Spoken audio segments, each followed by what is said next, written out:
Pedro and Pedro from Anarchlab, from the whole team of House Galleria. I want to welcome you on our podcast, and I want to thank you for accepting our invitation and being on our show. And would you like to take a minute or so and introduce to all of our viewers about you, your studio, what's your philosophy, and like what kind of projects you guys do? Okay, perfect. First of all, thank you also for the invitation for the podcast. It's a pleasure to be here speaking with you. So our architectural practice started 2012 in Porto. We are at the moment based in Porto and in Lisbon. We have both offices there. And we have pretty much been involved since the beginning. Even though we do all sorts of architectural projects, we have very much been involved in the renovation of old buildings, either to turn into residential buildings or some private houses in the city center of Porto and also in the city center of Lisbon. That has been the majority of our projects so far have been of those type, even though we have been doing, of course, several others, but those represent the biggest percentage at our office. We are currently, like we said, we are currently a team of 10 architects plus administrative. We have been reorganizing the office structure in the very recent time, because we have been living some different times also in these past few months. And talking a little bit of ourselves, also me and Pedro. So me and Pedro, we both graduated in the faculty of Porto at the University of Porto, the architecture school. We are the same age, so we were born in the 1980, and we know ourselves since college, and we are at the same time best friends and also partners in the office. We have, since college, actually, we kind of started doing together some competitions. Actually, some of them that are here behind was actually the first competition that we did at the university, and actually we won. It was a nice start. And so we started working or doing some projects together already since college. Then our professional lives kind of put us apart a bit, but then we got together again and we put up together the architecture office, Anarchlab. Pedro, do you wanna? Guys, I have one question. For every relationship, when we talk about the basic element on which every relationship is being built is trust. And I see that most of the time the big businesses which are being built are usually being built by college friend or the best friends. So how much do you think the success of an Anarchlab studio is because of the relationship which you guys have with each other? I think it's for sure it's important. I also think that the stars were aligned, because I went for a few years working in Brazil, and when I came back, we joined just for a small project, competition that we were invited to do, and we won it again. So we're like the stars saying. So we were spending time having beers, and we started to add work hours to it. So that's how we got together. So for sure, it's really important for us to work as a friend. So what is good about it is easy to understand, because it's Yes. you have confidence, you have it's easy to know what each other is thinking.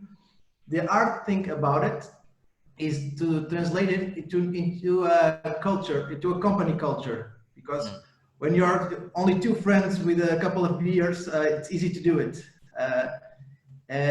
And so we are not, we don't need to work between each other to write a methodology, for instance. Yes. So what is interesting, we are on it actually now, working with outside consultants, is to make this friendship work as a company culture. And so that's good, but that's hard. So I would say it's really nice when you're just two of us working together. Yes.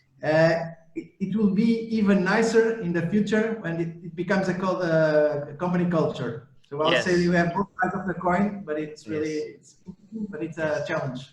And Pedro, you just mentioned that you went to Brazil. So you were practicing as an architect there, or you were just traveling, or if you can share a bit about that. Yes, no, I respect. I have my own office in Portugal, in Porto, and a client of mine started building in Brazil. So there was so much a big amount of work that I was invited to open our office there as well in Okay. Belo Horizonte, Brazil. And then I was invited to teach in some architecture schools. So I was Okay. there for about 4 to 5 years, and I came back. It was a really interesting experience because as the construction quality is not so, you cannot take it for granted. You start working on the conceptual part of the projects with more commitment, because the project cannot rely so much on the construction details. So that Yes. changes a little bit the way we do our work now, Yes. because we try to do, of course we have beautiful buildings, I guess, but we try not to rely, we try to do the magic, not depending only on the construction details. And that, in Yes. my particular experience, came from the Brazil years. Yes. And guys, to both of you, I want to ask you one question, because as you mentioned that you were traveling because of the project, and when we get a chance to talk to a lot of architects, so designers usually say one thing, that by traveling to different places, they learn a lot about art, cultures, which help them in doing their projects. So how much do you think that as an architect or as a designer, it is important to travel? I would say that I think traveling and learning other cultures and actually seeing other ways of approaching architecture and dealing with the same problems that we have, because the problems and the seek for solutions is the same all around across the world. But the answers are different, and the way that the people arrive to those answers are different, and that's what makes it interesting. So I think it plays a major role on understanding actually how the same, how to approach the building or to think about the project of a house here in Porto or in Brazil or in Indonesia or in the United States. It's so much. There's so many different ingredients that each person considers to arrive at a certain solution, that it's kind of, I would say, it's very revealing when you have a chance to understand how people with exactly the same problem arrive to such different solutions as the ones you do. And I think that's the most interesting part. It's like when you go onto a construction site and you learn from the experience there, and then you come back to the office and you're thinking about when you're getting to the construction details of the project, and you start. We always try to do that exercise here in the architecture office. Is that like it's very important for you to understand what are the constraints and the difficulties that the people that are building go through when executing your project. And if your conception is completely, if it's not linked with this reality of what's happening in the construction site, you'll get with a project that it's either not able to be built or it's not very easy accepted by the persons that will actually build it. And so that difference of culture, knowledge, approach that you get from the architecture office, from the construction site, it's a little bit, I think it resembles a bit that experience that you have when you go abroad and you see how different people could read or could receive your project, not the construction detail, but your approach. And to understand how this has to be adapted and how it has to vary according to where you are and to the people that you are approaching to. I think it's the most important thing about that trips and cultures and if yes, please go ahead. No, so there's another different kind of traveling we try to do is I would say like inside traveling, because we work, for instance, now we have a Spanish architect working with us here. We have people from, I don't know, from Polonia, from Estonia, also, Ireland, right, depends. and also we have clients from, I would say, Turkey and China and France, Israel.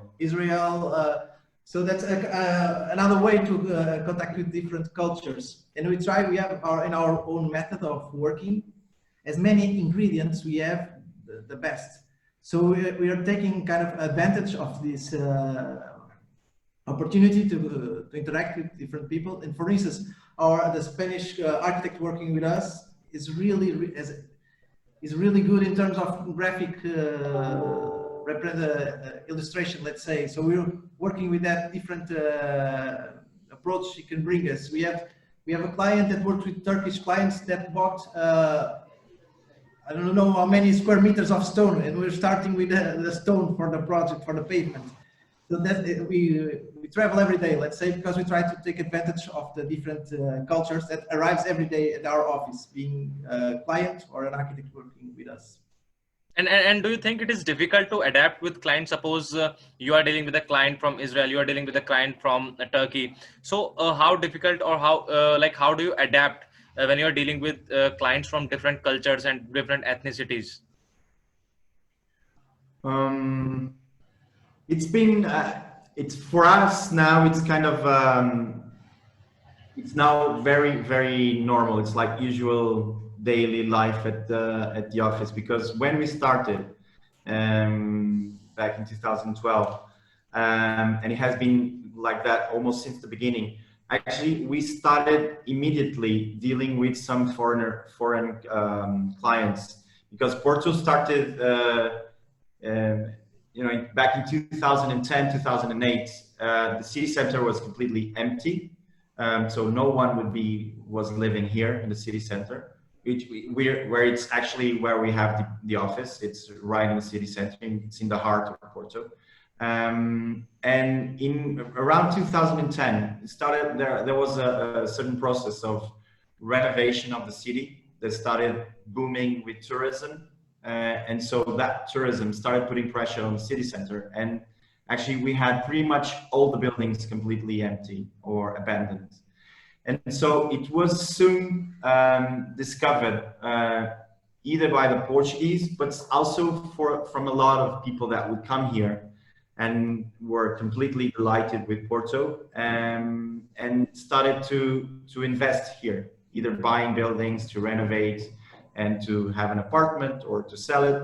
And so since the beginning, we actually have been dealing with that kind of a diversity in terms of culture of clients.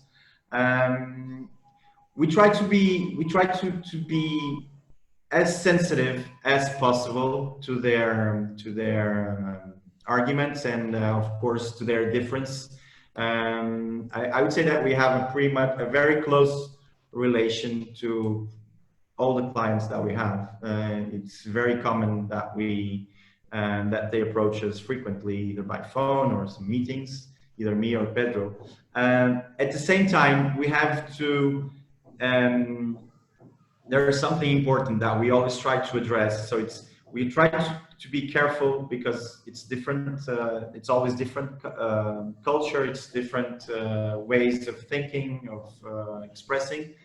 But we also try to make them understand that we adapt to a certain point, because also our main quality also, it's because it's the fact of being, I would say, Portuguese, being in Porto, being in Lisbon, to have a certain reality around us that for sure influences the way that we think our project. So it has to be a sensitive mix of addressing to the client's perspective, but at the same time, keeping and reminding also that we are also the other part of the equation, they also have to be taken care of. So Yes. that's, I would say, it's the most difficult part, because sometimes if you're not, if you don't, sometimes you try to address too much what are the client differences, and sometimes if you're not careful, you tend to diminish or put down some of the things that make your work really bloom. And Yes. so a different, it's a balance that has, and I think we have managed so far. Yes. And if I ask you, like, because since you have seen really different end of spectrums in this designing tenure of whatever you have had of 8 to 10 years, that like, is there any standard way of starting the like process? When suppose if I'm a client and I'm coming to you that guys, this is my project, and I want you to design it. So like, what's the standard way which you always follows in an arc studio, that this is how you start?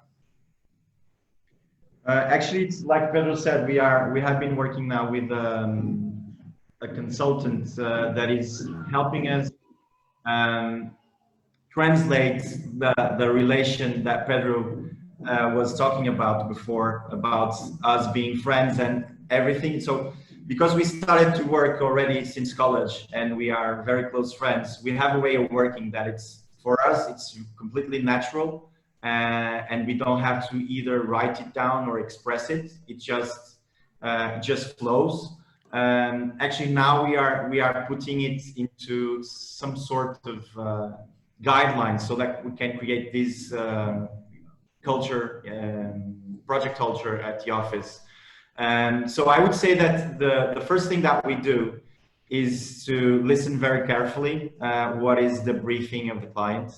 And we start by raising as many, we call it ingredients. So as many ingredients that we might think of and that we might extract from the client that can help us put together and start developing the project. So everything that might be, it might be because the house it's exposed to very strong sunlight. It might be because another ingredient can be like their son, a son, he plays the piano.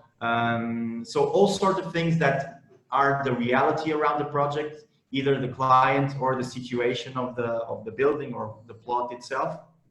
So we start raising that as the ingredients, and that is actually the first stage that we have here at the office. And we try to illustrate it with some conceptual images, with something that can help us. It's like starting to cook a meal. So first you start seeing what are the ingredients around you, and you start gathering them, and then you think, okay, with this, what can I cook? And so we start pretty much like that.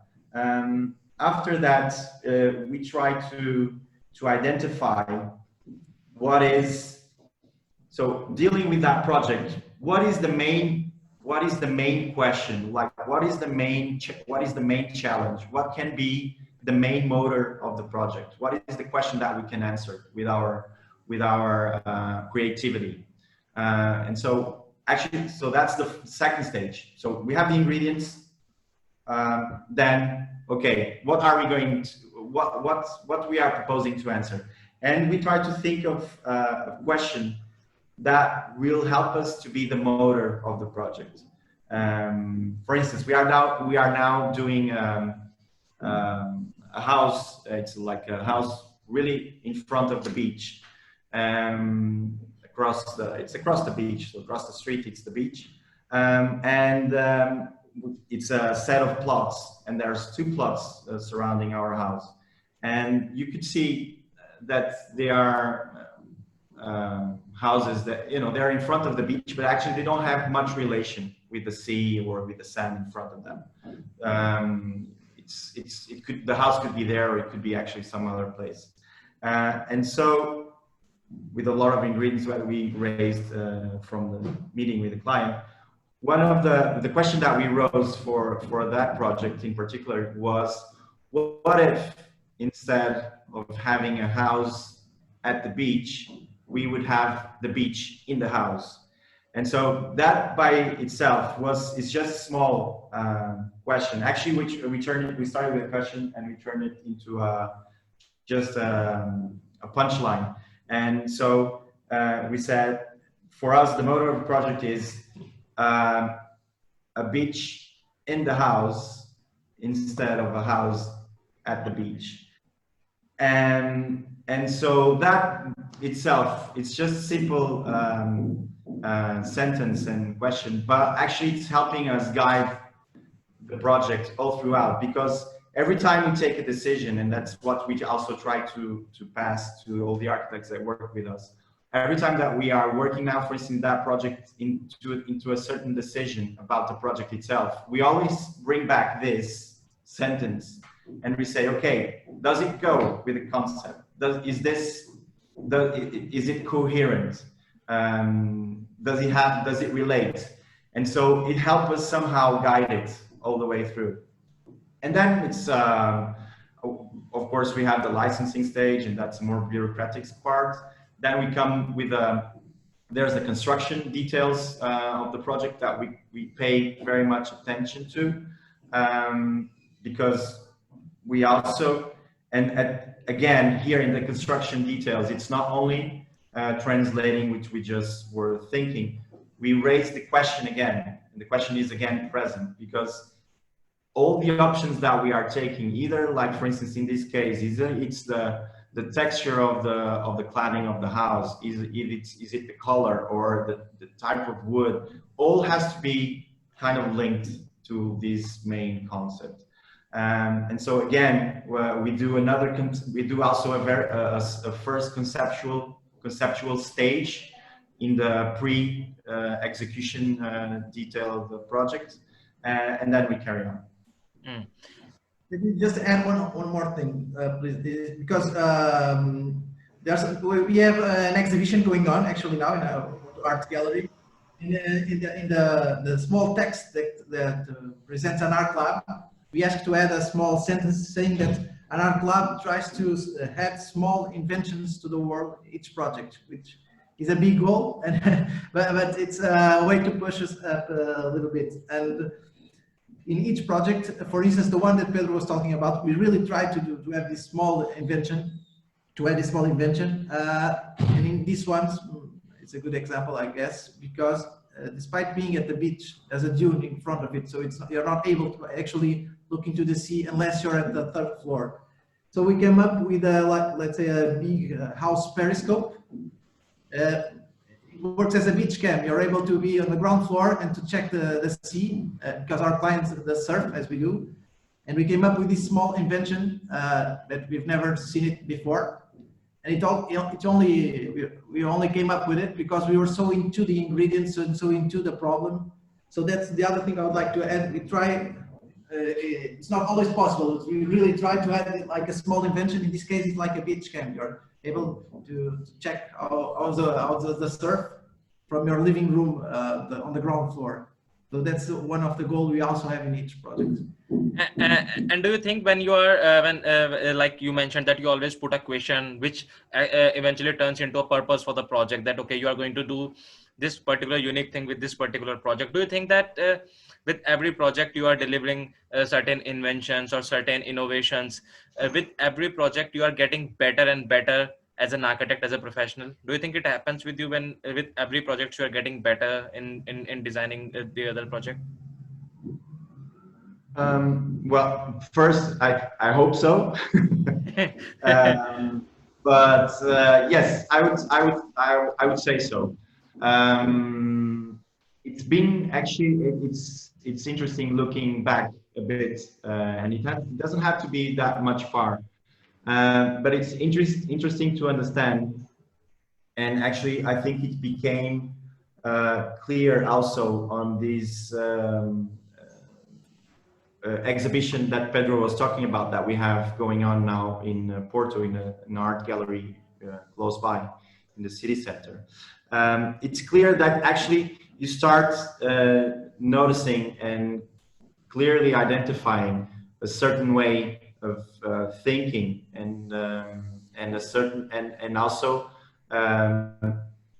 how that certain way of thinking is getting more and more materialized in the projects. I would definitely say that we have been improving quite a lot, and I think it's this. I think it also because we are forcing ourselves to kind of write down a little bit our intuitive process of creating. It's helping us also to be more aware of it, and at the same time to turn it more and more coherent. We really think, and this is as the more we become conscious of the way we do it, the more actually we are thorough and very meticulous with that way of thinking, because every time we see ourselves deviating from what we want and what we like to do, it becomes clear that we are somehow deviating from that. And we strongly believe that the more we are into the problems, the more we are into the ingredients of each project, the better we are as architects, and the better will be the final result. We like to think that we like to think, and we like to say that we get so deep into the reality of the project with this process of raising all these circumstances that are around it, that are not always physic or social. They come from all the different aspects of life. We like to think that we are so deep into that actually we'd say there's no way no one can come up with a better or with a more informed solution that we come up with. And that's our main goal. I have just one question. You just mentioned that you go too deep into any project, whatever you are doing, so that you can come up with very unique solutions for the project. Since you are running a studio and you have a decent scale, so is it possible when you are doing, let's say, 7 projects at one time, to go that deep in all of your projects? Yes, so that's the main challenge that Pedro was talking about, and it has to do with the culture of the office, of the architecture practice. We cannot multiply ourselves. Of course, me and Pedro, we are 2. Yes. Here we are 11, and so this comes to the beginning of the conversation which Pedro referred, which is the really important to pass this approach to everyone that works around us, so that soon it becomes a very natural and daily and kind of a daily routine, because it's a culture that exists and you breathe it at the office. That's our main goal.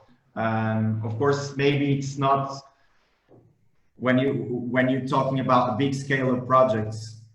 Of course, on some of them you might go deeper than the others. But our goal is to be able to say, okay, we have this type of thinking and this way of doing the architectural project so deep,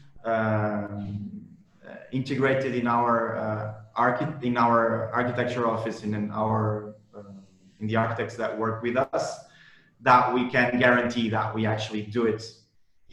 Either me and Pedro are not involved, even though me and Pedro, we are always involved in this stage of the project, which is the beginning, and also more at the end in the construction stage, when we are doing the construction details, because we have these 2 conceptual approaches in the beginning and in the later stage of the project. So actually, there is no project in the office that goes with our start, with our kickoff. Yes, considering the experience and answering perhaps to your last 2 questions, you're asking if we feel that we're getting better as we're getting older. That's how you phrase it, but that's what you were asking. But I think we do, in terms of what I would say, that we really care, we really feed ourselves from life.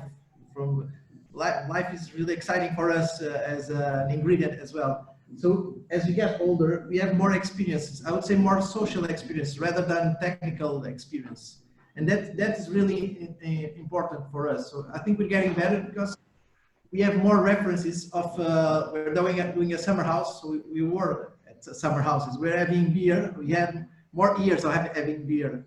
So I think we're getting better because our library of experiences is getting richer. Our outside experiences are getting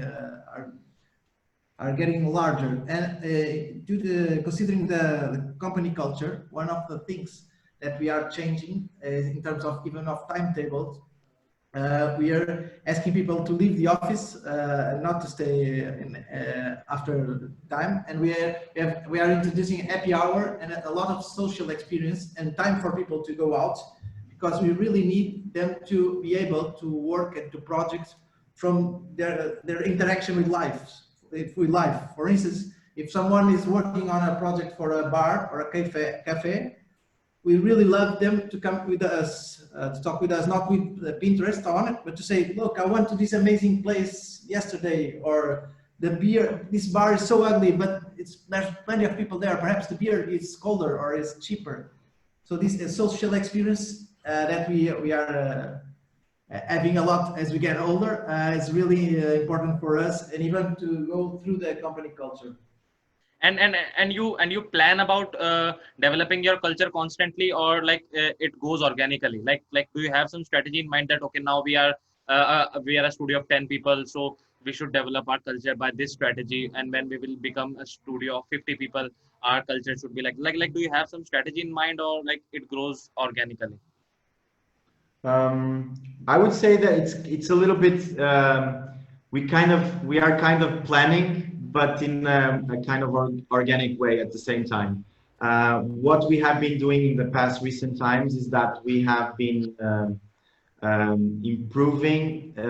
So we are doing we are doing a lot of things at the moment. So we are doing we are doing construction works at our new headquarters. We will change the office where we are now to another place, also here in the city center. It will be a nicer office. It will be a new one that we did the project. It will be a very nice space to match I would say the kind of the creativity that we want to have introduced in all the projects. So we are doing that. We are changing the software at the moment. So we are migrating to Beam software.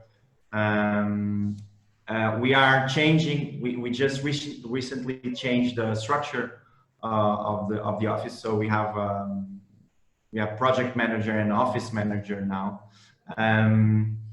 So and also at the same time, we have been paying a lot of attention on the organization of the office, mainly the way the documents, the way that we do the presentations, how they are structured, in which times they happen.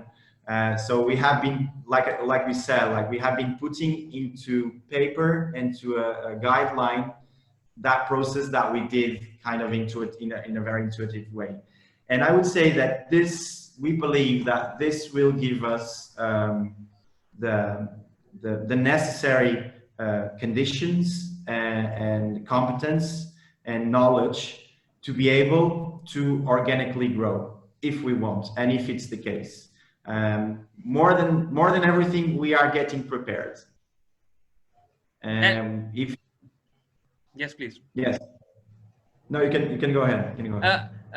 I just had one question when you were explaining this, that you are doing all of these things, because you don't learn all of these things when you are in university. You have to learn these things on your own. So because a lot of our viewers, they are young artists, young architects who want to go out in the world, venture out themselves to start their own studio. How much do you think it is the importance of having the qualities of running the organization, of embedding the culture, of talking to people, making them comfortable with the project? How much do you think these qualities, because no one teaches these qualities in architecture schools, so how much do you think these qualities are important if you want to run a successful studio like you guys are doing?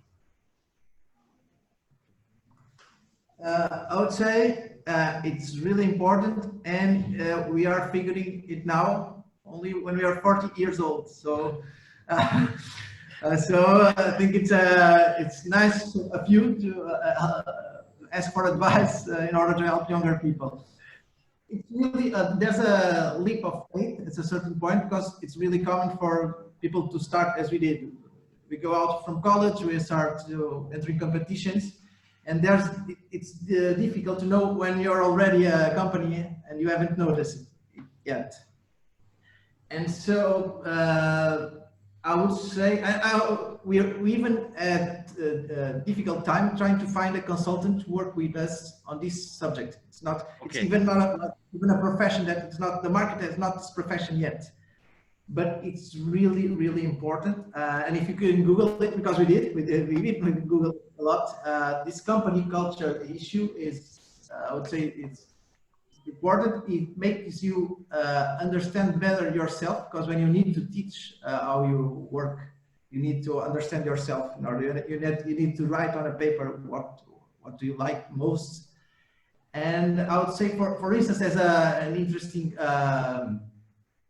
actually, I'm reminding two different examples of Alejandro Aravena and So Fujimoto. For instance, So Fujimoto spent, I guess, 1 year or 1 year and a half, not before working, just writing about what his interests were. So this kind of a parallel work of having in mind what are our interests, what's our relation with life or with architecture. It's like a homework that it's interesting to be in progress every time, and it's really not easy to pass it on to other people. You can, but there's a lot of things you can do. You can invite people to construction sites. You can have lectures inside the office, as we do. You can try to involve people in the development phases since phase one, from beginning. And it's really amazing when people come to you with project ideas that you're jealous of. And you have, when that comes in your office, like, okay, mission completed. It's I teach for a little bit in Brazil, for instance, an architecture school. But it's like when you're a teacher, you need to take advantage of and to allow the student to develop their own skills. Yes. And the difference to an office is that you have to be clever enough to have people developing their own skills, and the office takes profit of it, and it's really amazing for us. But to be able to, for the message to pass on, that way we're working on it now. That way the people coming at your door will be more into it. It will be really the people asking you for very nice podcasts as this one coming to you. So it's really, I think that you need this, the artists or architects have this idea of the art does not need to be explained. I think that it's interesting for the art to be explained first to yourself and in order to be to the others. So yes. Really, thank you very much for asking. We're working on it. And it's, yes, please. Sorry, just to say there are some also other some important things that they don't teach us at school, and then you learn it in a hard way.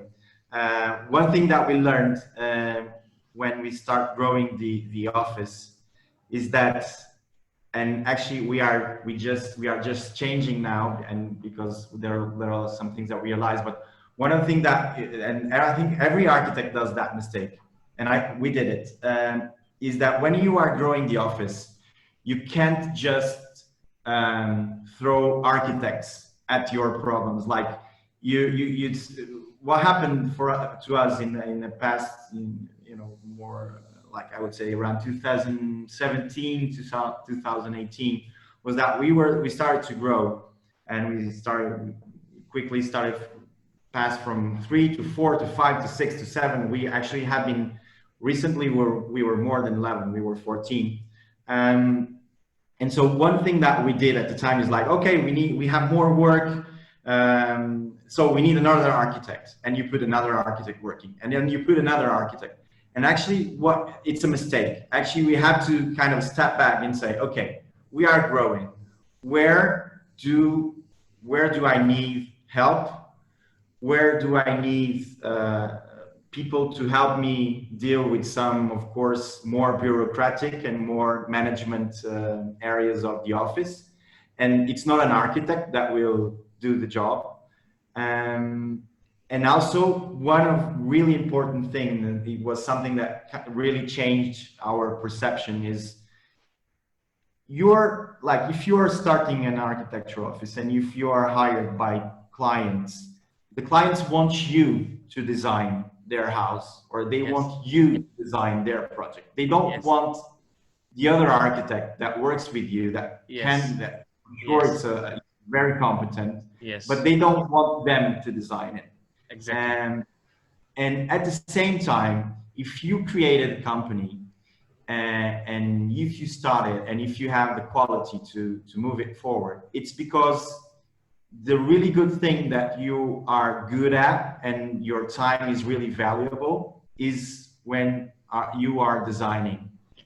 It's when you are creating. It's not when you are deciding which software you're going to purchase, or if you need to order two more computers, or if you need to pay to that supplier or to this supplier. And so at a certain point, we were growing the office and we were getting kind of sucked by these other decisions and functions that actually completely throw your attention away and actually throw the projects into the hands of the people that maybe are not the ones that are the more suited to do it. Because if we are the leading architects, it's because people, they want us, of course, they know the work and the architect. At the same time, our architecture office it's called Anarchlab. It's not because it doesn't have any kind of ego in the name, so, or else it would call Pedro Silva and Pedro Barata or something like that. So it's the work is, of course, people, they know us, but the work is from everyone that is here. But it's true that we need to be the ones that are the more focused on the projects. And so Yes. if I could say the biggest advice that I would give to young students started their practice, that always seek for a structure that allows you to grow, but at the same time that allows you to spend the time doing the projects, because that's the thing that the people that hires you will want you to do. Yes.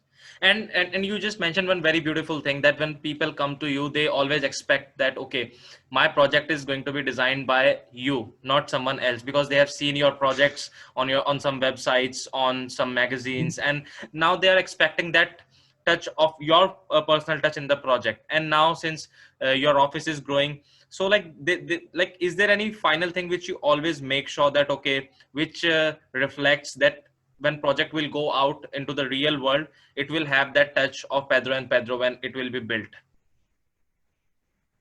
Yes, so I would say that the actual process that the way we do the project, I think it's a guarantee of that. So we are ourselves, if we are not, so we are very, like we said, we are very deep into the project, and we are also very deep involved in the beginning, in the very beginning of the project. So if the ingredients are not the correct ones, if the question that it's raised, it's not the correct one, then that's because we failed somehow. But it's because we failed but it's because we didn't get it. It's because of that. It's not because we are not involved. So we always make sure we always make sure that we are involved. All the presentations to clients, we are always present. We always lead the way on what we would like to be presented and in which way should be structured the presentation. So I would say that the way that we decided to organize and actually to move the projects forward, it's our own guarantee that we will have something there. Pedro, you could say what you usually say, but if there's not something, I'm not going to feel that it's I've visited. Okay. Sí. Okay. Yeah. Okay. What Pedro was saying is that, for instance, whenever we're presenting a project, there's, I think, it's like it's not an inside joke, but it's a way to evaluate the project. We're thinking, okay, if I went to that city where we're building, if someone invited me to say, like, come to this project, you have to check it, it's just 1 mile away. Oh, that, why would I go? That's why we ask. If there's no reason, perhaps we have not worked well. But I don't know if your question was pointing towards if we have a recognizable image or something that like an Anarchlab label. Yes. And actually, it's a good question. We don't, because if your label is site specificity, you don't have a recognizable label, because if each opportunity is, if your stamp is to work in each opportunity for it, you don't have a recognizable image. But actually, one thing that we're starting to be recognized by is we try to have this, to add these small inventions, like these small gifts to the client. Something that could not be on the brief, because the client, when does the brief, does not know so much about their brief as we do after spending a few months working on it. So it's, nowadays it's common for a client to ask us, okay, we present the project, okay, where's my gift? Where's the extra? Another thing that it's like a small anecdote, but happens, and we try to escape from it. We have some body of work with mirrors and with periscopes at the architectural or even urban scale. And our exhibition called Architecture as Hypertext, which actually is going on now in this amazing gallery, Nuno Centeno Gallery. It's one of the coolest art galleries in Europe. I would advise you to Google on it, because not due to our exhibition, but the art gallery is amazing. Has to do with this periscopes, urban scale periscopes, and lots of works that, for instance, a periscope allows you to, when you're in the bathroom in the deepest part of the house, you're able to check the river or to get the sunlight inside, because you have these small tricks. Or you're in a small village in Brazil called Lagoa Santa, Holy Lake, and you're able to see the lake over the buildings. You have the biggest periscope in the world, we did. And so we have a lot of works with the mirrors, but all of them were site specific. We did the big periscope because we wanted to see the lake. We did a small periscope on the bathroom because we wanted to get the natural light in. So, but nowadays it happens for a client to ask for his periscope. Where's my periscope? And it's not a stamp. So it's like we created a monster. So I would say the goal not to be recognizable even when we are already done. So I guess you guys are having very clear touch on all of your projects. So anybody can know that this project is being done by Anarchlab.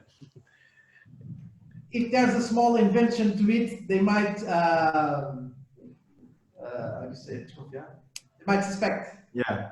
Yes. But not as an object, I would say. Oh, okay, there's the most common part, but not but really important for us, the finishings. I guess you know some of our works. Yes. So all that we're not mentioning about the finishings, the great quality of work, of course, that's important for us to have as a trademark, because as we have these small inventions that we're adding, we can easily fall into a category of radical youngsters doing more or less guerrilla architecture, and we try to balance it actually, because we try to add these small inventions with but fully respecting the brief, fully respecting high detailed quality, and like with subtle insertions of this kind of inventions, not in radical yellow. So of course that other layer of good finishings is important for us. Yes.